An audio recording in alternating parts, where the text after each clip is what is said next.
También aquí en esta conferencia de Arkansas, Louisiana, sirvo en la iglesia en el área de Shreveport, Louisiana, donde están las oficinas de la conferencia. Ahí es donde yo sirvo. 2 iglesias habla inglesas ahí en esa área. Ya estamos en nuestro 3er año de estar aquí en esta conferencia. Antes estábamos sirviendo en la conferencia de Michigan, al norte. Bueno, si está bien esta mañana, para entrar a nuestra meditación, el sermón de esta mañana, vamos a orar una vez más y pedir la dirección del Señor para abrir ya su palabra. Oremos. Padre Celestial, una vez más pedimos, Señor, su dirección. Cada uno de nosotros esta mañana tal vez hemos pasado una semana complicada, pero tú, siendo nuestro restaurador, tienes la autoridad de purificar nuestro ser y de ayudarnos a ver su maravilla, su perdón y la esperanza que tenemos en Cristo Jesús. Señor, con nuestro abogado, pedimos esta mañana que por favor purifiques nuestro ser y nos permita ser uno contigo en este momento, para ser receptivos para la palabra que usted tiene ya designada para cada uno de nosotros. Así como este mensaje fue bendición para mi corazón, es mi deseo que sea de bendición para cada uno que está aquí presente en esta mañana. En el nombre de Cristo Jesús oramos. Amén. Mi hermano, vamos a ir al libro de Lucas capítulo 15. El tema de esta mañana es el regreso a casa, una historia de redención. Es una historia que ya muchos, si no todos los que estamos aquí en esta mañana sabemos, y es la historia del hijo pródigo. Ahora, lo que se ve como una historia de 2 hijos, un hijo menor, un hijo mayor, la realidad es que esa historia tiene que ver todo con el Padre. Y lo que nos está demostrando a nosotros esta mañana es que podemos nosotros tener una ilustración de quién es este Padre perfecto. Un Padre que en realidad todos nosotros deberíamos de emular y seguir con la ayuda del Espíritu Santo. Entonces le invito a que vayamos primero ahí a Lucas capítulo 15, comenzando con el versículo 11. Dice: Jesús dijo también, un hombre tenía, ¿cuántos hijos? 2 hijos, ¿verdad? Y el menor de ellos le dijo a su padre: Padre, dame la parte de los bienes que me corresponden. ¿Piensan ustedes que fue en ese tono? No. Padre, dame lo que me corresponde. Él estaba exigiendo del papá que le diera su herencia. Mis hermanos, para comprender el impacto de esa demanda, uno tiene que comprender un poco la cultura del Oriente, y en particular en este entonces, cuando se escribió esta historia. Porque al un hijo pedirle a su padre, que aún todavía estaba vivo, por su herencia, era una falta de respeto a su papá. Es como decir: yo ya te considero muerto, dame lo que me pertenece. No sé si comprenden ahora el contexto de esta historia. No es sencillamente algo suave, en realidad es una falta de confianza una falta de respeto hacia su papá. Miren cómo sigue diciendo ahí. Entonces, Padre, dame la parte de los bienes que me corresponde. Entonces el Padre les repartió los bienes. Tal vez uno como papá diría, no te voy a dar nada. Pero aquí el Padre decidió darle algo que el Hijo no merecía ni trabajó por esa herencia. Sigue diciendo ahí. Unos días después, el hijo menor juntó todas sus cosas y se fue lejos, a una provincia apartada, y allí dilapidó sus bienes, llevando una vida disipada. Entonces estamos viendo una ilustración negativa.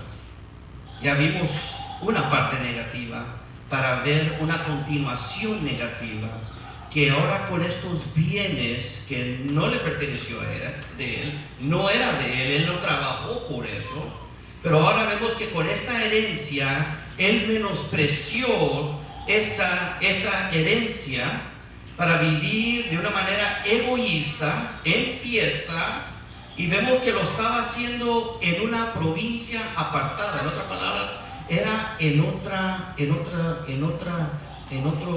nación, no de la área donde él creció. Sigue diciendo ahí, versículo 14. Cuando ya lo había malgastado, ¿cuánta? Todo. Lo perdió absolutamente todo. Cuando lo había malgastado todo, sobrevino una gran hambruna en aquella provincia y comenzó a pasar necesidad. Hermanos, esa es la triste realidad del pecado. ¿Cuántos son justos conforme a lo que nos dice la Biblia? Apartado de Cristo, ninguno de nosotros somos justos, porque todos hemos pecado. Y sabemos que la condenación de la muerte, del pecado, es la muerte. Aquí vemos que este muchacho recibió, se puede decir, bendiciones de su padre, y malgastó esas bendiciones en sí mismo. Hermanos, tú y yo recibimos bendiciones todos los días. ¿Cómo las estamos utilizando esas bendiciones? ¿Será que estamos concentrados solamente en nosotros mismos? ¿O será que estamos en realidad orándole al Señor y diciendo, Padre, de lo que tú me das, ayúdeme a saber cómo ministrar y compartir esto con otros y ser una bendición para ellos? Ahora, no siempre involucra dinero, a veces puede, pero tal vez tiene que ver con el tiempo de uno, al invertir tiempo en otra persona que está en necesidad de una amistad en ese momento. Puede ser de ser servicial con los dones y talentos que Dios te ha dado a ti para ayudarle a alguien que no puede hacer ese tipo de trabajo. ¿Qué será? ¿Cómo será que nosotros también podemos ser una bendición para otras personas? Pero vemos la triste realidad que lo malgastó todo. Lo malgastó todo, está en tierra ajena y está lejos de lo que es normal para él. Y lo que vemos ahí con lo siguiente, él estaba solo, porque nadie vino a su rescate ahí. Nos sigue diciendo ahí entonces versículo 15.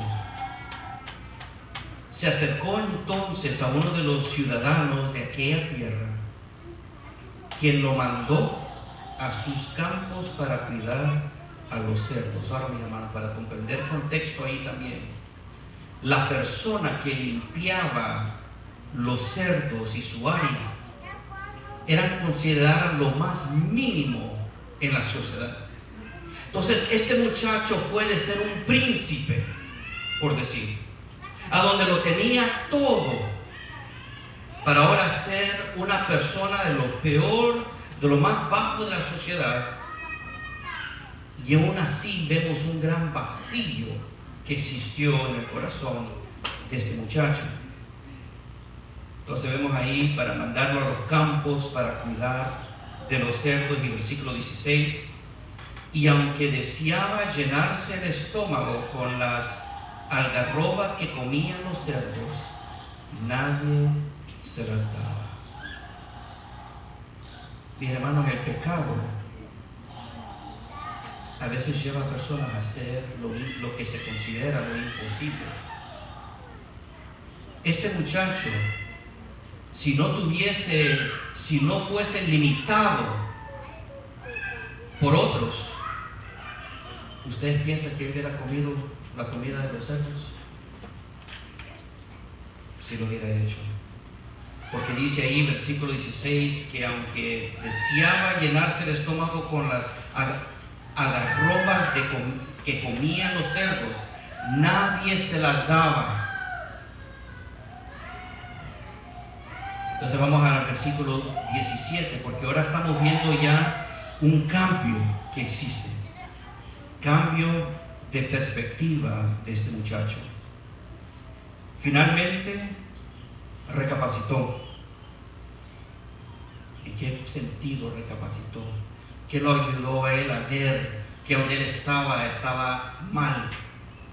Sigue diciendo ahí, dijo: ¿cuántos jornaleros en la casa de mi padre tienen pan en abundancia? Y yo aquí me estoy muriendo de hambre. Mis hermanos, lo que le ayudó a este muchacho a recapacitar y ver que él estaba en una circunstancia muy mala fue recordándose el amor de su padre. Fue recordándose de la bondad de su padre. Él aquí empezó a ver que el problema no era con su padre, sino era con sí mismo. Porque él estaba señalando mucho a su padre. Él no confiaba en su padre, pero ahora está teniendo una nueva perspectiva de su padre que le está ayudando a ver diferente. Y por eso vemos esas palabras claves: finalmente recapacitó. Uno puede decir que en nuestra vida cotidiana hoy es el Espíritu Santo que nos ayuda a recapacitar, nos ayuda a ver quién Dios es, y que Él es amor, y que Él desea una relación por toda la eternidad con cada uno de nosotros. And little ones here this morning, as you grow a little older, always remember that Jesus loves you. No matter what happens in life, no matter what you go through, remember, Jesus loves you. And He wants to be in a forever relationship, like a long time. So remember that. No matter what, Jesus loves you. Y esa es la misma realidad para nosotros hoy en día. No importa qué luchas tú y yo hemos enfrentado o vamos a enfrentar, o qué bajadas tengamos en la vida. Recuerda que tú y yo tenemos un abogado celestial, un abogado que está dispuesto a decir: todavía no te rindes, porque yo estoy aquí contigo. Dame otra oportunidad de apoyarte con lo que tú estás enfrentando. Entonces nos sigue diciendo ahí, versículo 18: pero voy a levantarme e iré con mi padre y le diré: Padre, he pecado contra el cielo y contra ti. Entonces vemos su deseo de lo que él estaba planeando en su mente, y dice: y no soy digno ya de ser llamado tu hijo. Hazme como a uno de tus jornaleros. Este muchacho vino a reconocer y ser sincero con sí mismo con lo que estaba pasando. Él ya no estaba dando más excusas, porque las excusas que estaba dando él es que su papá era injusto, que su papá no era bueno, y por eso él demandó esa herencia. Mis hermanos, vino a él a un lugar que reconoció que él mismo fue el problema, que él tuvo una perspectiva errónea de su padre. y con esta sinceridad dice que está dispuesto ya no más ser llamado hijo, sino un jornalero. Versículo 20. Un punto más con lo del versículo 17 al 19. Lo que a veces se ve como el fondo de la vida,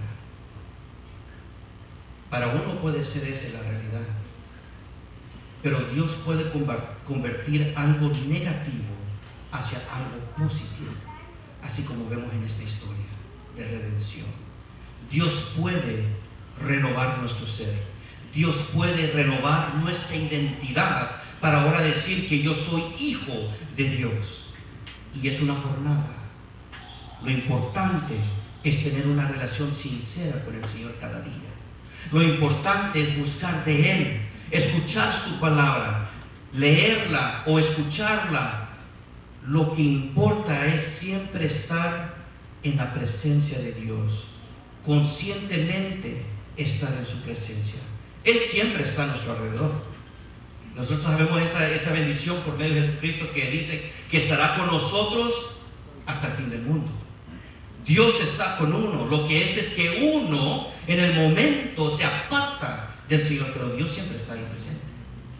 Dios lo ve todo, Dios lo comprende todo, y Dios nos quiere apoyar y ayudar a seguir como vencedores en Cristo Jesús. Pero lo importante es tener una relación íntima con Él cada día. Buscar primero del reino de Dios y su justicia, como vemos en Mateo capítulo 6, versículo 33. Pero nos sigue diciendo ahí en el versículo 20: y así se levantó y regresó con su padre. Todavía estaba lejos cuando su padre lo vio y tuvo compasión de él. Corrió entonces, se echó sobre su cuello y lo besó. Y el hijo le dijo: Padre, he pecado contra el cielo y contra ti, y no soy digno ya de ser llamado tu hijo. Pero el padre les dijo a sus siervos: traigan la mejor ropa y vístanlo, póngale también un anillo en su mano y calzado en sus pies. Mis hermanos, es importante ver los detallitos que estamos leyendo, porque en esos detallitos el Señor nos está dando un mensaje más profundo de lo que está sucediendo. Uno se está imaginando ya un padre a la distancia corriendo hacia su hijo y abrazándole y darle una gran bienvenida. Pero mi hermano, esta historia es mucho más que eso. En esa cultura, primeramente un anciano no corría en público. Al correr en público era falta de respeto hacia la familia. Este padre quedó lo que se esperaba de la sociedad y corrió hacia su hijo. La segunda razón en el por qué vemos que él corrió es porque el hijo tenía una sentencia de muerte y él quiso llegar a él primero y cubrirlo y darle un manto nuevo, anillo, calzado, con el propósito de darle vida y restaurarlo como hijo suyo. Miren lo que nos dice el libro de Deuteronomio. Guarden ahí su lugar en Lucas 15. Deuteronomio capítulo 21.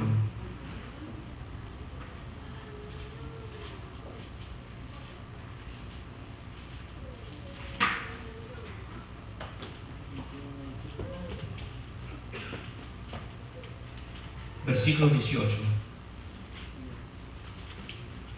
Deuteronomio capítulo 21 y versículo 18. Y dice: si alguien tiene un hijo testarudo y rebelde, que no atiende a la voz de su padre ni de su madre, y que no les obedece a pesar de que lo castigan, entonces Su padre y su madre los llevarán ante los ancianos a la entrada de la ciudad donde viva, y dirán a los ancianos de la ciudad: este hijo nuestro es testarudo y rebelde y no atiende a que le decimos, y además es glotón y borracho. Entonces todos los hombres de la ciudad lo apedrearán y así morirá, para que quites de en medio de ti el mal, y todo Israel lo sabrá y temerá. Mi hermano, ven la seriedad de lo que este hijo demandó de su padre. Él merecía la muerte. Y cuando lo aplicamos a nuestras vidas como seres humanos, tú y yo también merecemos la muerte. Tú y yo también tenemos una carnal, pecador. Tú y yo necesitamos de la gracia de Dios.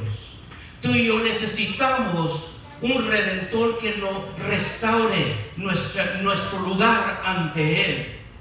Tú y yo, el gran privilegio que tenemos es el ministerio de Cristo Jesús. Y es por medio de Cristo Jesús que tú y yo podremos tener hoy en día vida, y no solamente una vida corta en esta tierra, sino vida eterna.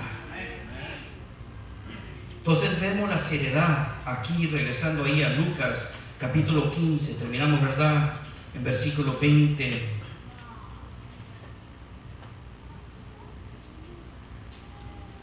Y solo para dar breve, versículo 22, regresando ahí. Primeramente vemos que el hijo regresó, el padre corrió hacia él, lo cubrió, lo besó, llegó a él antes que llegara cualquier otra persona que sí lo iban a pelear. Y el hijo le dijo: Padre, he pecado contra el cielo y contra ti, no soy digno ya de ser llamado tu hijo. Él reconoce su maldad, él confiesa a Dios su pecado y confía que Dios está escuchando. Pero el padre les dijo a sus siervos: traigan la mejor ropa. ¿Cuál era el propósito de traerle esa ropa? Él estaba sucio,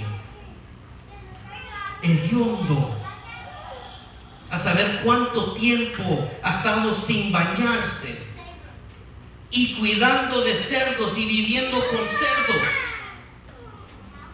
con hambre.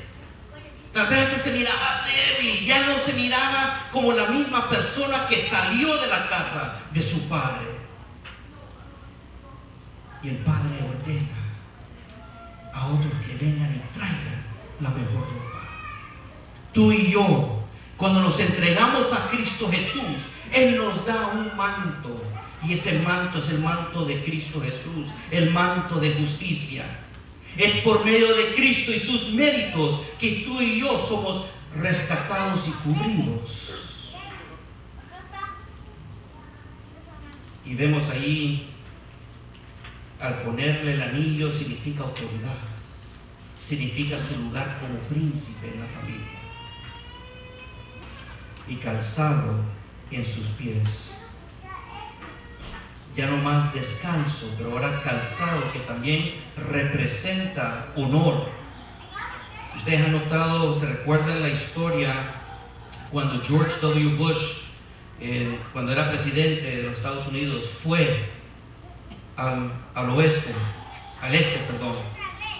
y le empezaron a tirar chancletas. No sé si ustedes se enteraron de eso. Al tirar esas chancletas, están significando que tú no mereces nada de honor. Mis hermanos, aquí vemos que tiene símbolo y importancia, detallitos a nosotros ver más. Y hay mucho más ahí que decir, pero vamos al siguiente versículo, porque hoy tenemos el privilegio de celebrar la Santa Cena.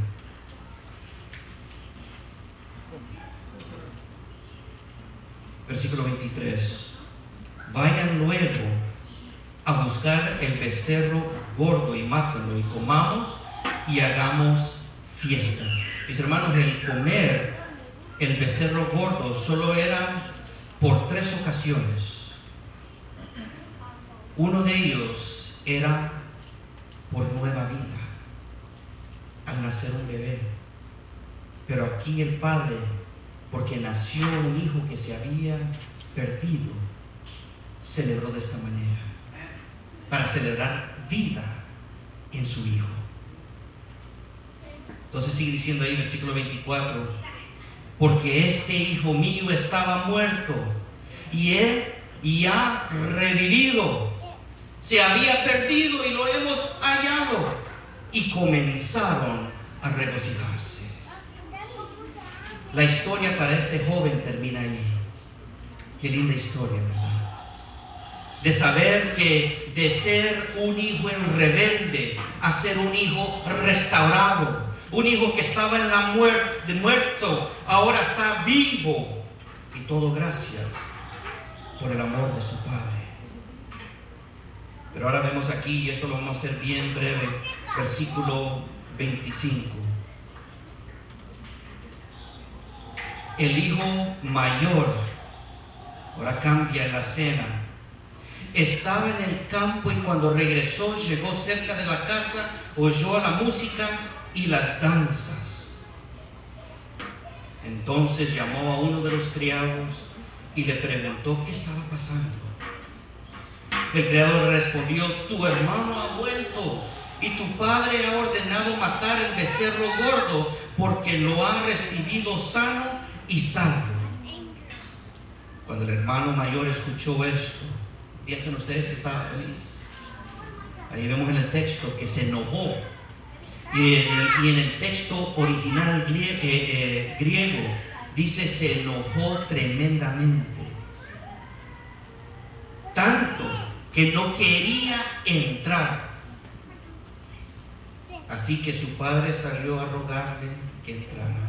Mi hermano, qué interesante que vemos la compasión del padre que corre hacia su hijo menor. Y ahora aquí está el hermano mayor que supuestamente estaba en una condición mejor, con una perspectiva mejor que su hermano, que no quería entrar porque estaba tan enojado. Y el papá sale hacia él. Si nosotros comenzamos con el comienzo del versículo 15 de este capítulo, vemos que ese hijo mayor representa a los judíos, representa a la nación de Cristo, la nación de Dios. Pero miren lo que sigue diciendo ahí para finalizar.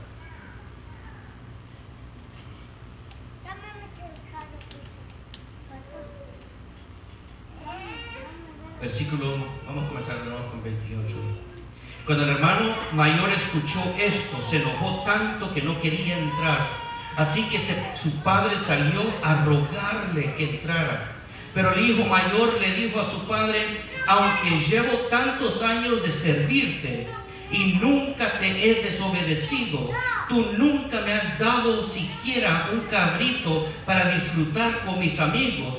Pero ahora viene este hijo tuyo que ha malgastado tus bienes con rameras y has ordenado matar el becerro gordo para él. Y el padre le dijo: hijo mío, tú siempre estás conmigo y todo lo que tengo es tuyo. Regresemos al versículo 29 para una vez más ver unos detallitos ahí. Vemos que este hijo mayor estaba enojado. Le expresó a su papá que él lo vio, que él fue justo con él, porque él estaba sirviéndole tantos años, tanto tiempo, le fue fiel, por decir entre comillas, a él. Y el hijo menor que no hizo eso, más bien se fue y malgastó todo. ¿Cómo es que él recibe ese tipo de honor y fiesta y el hermano mayor no? Pero vemos ahí claves. Dice el hermano mayor al padre: aunque llevo tantos años de servirte. Él tuvo una mala perspectiva también de su papá, porque no se refiere para nada ahí como su hijo, sino como un siervo. Entonces vemos que él mismo no tuvo una perspectiva correcta y se identifica como siervo en vez de como un hijo del padre. Y vemos en el siguiente versículo, versículo 31, y el padre le dijo, hijo mío, no lo dijo siervo, ¿cómo lo llamó? Hijo mío. Tú siempre estás conmigo y todo lo que tengo es tuyo. Entonces este hermano, con una actitud negativa, hasta diciendo este hijo tuyo, no está diciendo mi hermano, considerándose un siervo en vez de un hijo con el estatus correcto. Pero vemos el padre que dijo, hijo mío, tú siempre estás conmigo y todo lo que tengo es tuyo. Y versículo 32, pero era necesario hacer una fiesta y regocijarnos, porque tu hermano estaba muerto y ha revivido, se había perdido y lo hemos hallado. Mis hermanos, hay mucho más que compartir ahí, pero creo que con la ayuda de Dios hemos captado la importancia de reconocer el verdadero amor de nuestro Padre Celestial. Él no está listo para castigarnos. Él mandó a su Hijo no para que nosotros suframos, pero al contrario, para tener vida y vida eterna. Dios nos busca con el único propósito de restaurar nuestras relaciones con Él. Él quiere que tú y yo vivamos con Él por toda la eternidad. Y lo dice de volumen 5, Testimonio para la Iglesia, página 595. Pero aún esta parábola, hablando de lo que acabamos de leer, tierna y conmovedora como es, no alcanza a expresar la compasión infinita del Padre Celestial. El Señor declara por medio de su profeta, por amor eterno te he amado, por lo tanto te prolongué mi misericordia. Jeremías. Dios anhela que tú y yo seamos rescatados. Él todavía hoy en este momento ofrece sus misericordias hacia nosotros. Él todavía nos está diciendo que en Él podemos nosotros bien tener una nueva vida, y como vimos en nuestro texto principal de 2 Corintios capítulo 5 versículo 17, de modo que si alguno está en Cristo, ya es una nueva creación. Atrás ha quedado lo viejo y ahora ya todo es nuevo. Es mi apelación, mi llamado para nosotros esta mañana. ¿Deseas tú ser una nueva criatura en Cristo Jesús? ¿Aceptas tú, confías tú en el perdón del Señor que Él nos ofrece? ¿En la vida eterna que Él nos ofrece? Si es tu deseo, te pido que te pongas de pie. Quiero tener una última oración. Si es tu deseo decir, Señor, más que nunca yo necesito de ti. Más que nunca reconozco el gran amor que usted tiene hacia mi persona.